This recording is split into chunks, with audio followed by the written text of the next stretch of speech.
Welcome to ராஹோ. நானும் இன்னைக்கு இந்த வீடியோவில் என்ன பார்க்க போகிறேன் பார்த்தீங்கன்னா, மகா கந்த சஷ்டி விரதம் 7 நாள் வந்து தொடங்கி இருக்குது. இன்றைக்கி தான் முதல் நாள் வந்து நான் விரதத்துக்கு வந்து ஸ்டார்ட் பண்ணியிருக்கேன்.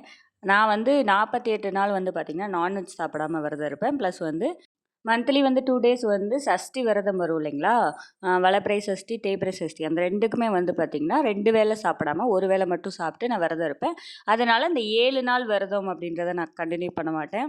இந்த இதிலே வந்து பார்த்திங்கன்னா 27ஆம் தேதி சஷ்டி விரதம் வரும். ஸோ அன்னைக்கு மட்டும் சூரசம்ஹாரம் நடக்கும் இல்லைங்களா? அன்னைக்கு மட்டும் நான் எப்பயும் போல் இருப்பேன் இல்லைங்களா? அந்த மாதிரி 2 நாள் 2 நேரம் சாப்பிடாம 1 நேரம் மட்டும் சாப்பிட்டுட்டு விரதம் இருப்பேன். ஸோ அந்த மாதிரி தான் நான் ஃபாலோ பண்ணுவேன். 7 நாள் என்னால் விரதம் இருக்க முடியாது. 7 நாள் விரதம் இருக்கிறவங்கலாம் வந்து நல்லபடியாக விரதம் வந்து நல்லபடியாக நீங்கள் வேண்டியது எல்லாம் கிடைக்கணும்னு நான் கடவுளை வேண்டிக்கிறேன். ஸோ வந்து முதல் நாள் வந்து பூஜை பண்ணினேன். ஸோ பூஜை பண்ணிவிட்டு கோயிலுக்கு போகலாம் அப்படின்னு சொல்லிட்டு கோயிலில் போய் விளக்கு போட்டு சாமி கும்பிட்டுட்டு வந்துட்டேன். இன்றைக்கி வந்து பார்த்திங்கன்னா பக்கத்தில் இருக்க முருகன் கோயிலுக்கு தான் போய் சாமி கும்பிட்டு வந்தேன்.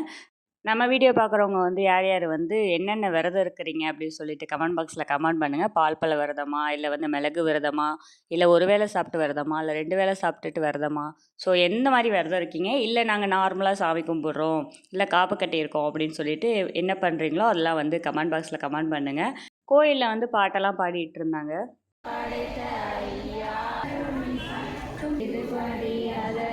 சீலம்போலி முழங்க சேககன